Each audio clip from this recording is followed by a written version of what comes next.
বিকেল বিকেল বেরিয়ে পড়লাম দক্ষিণেশ্বরে।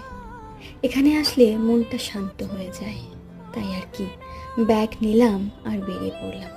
প্রথমবার একা একা, তবে দক্ষিণেশ্বরে পৌঁছে আর একা লাগছিল না। পরন্ত বিকেল বেলা, বৃষ্টি ভেজা রাস্তা, কি অপূর্বই সৌন্দর্য তার।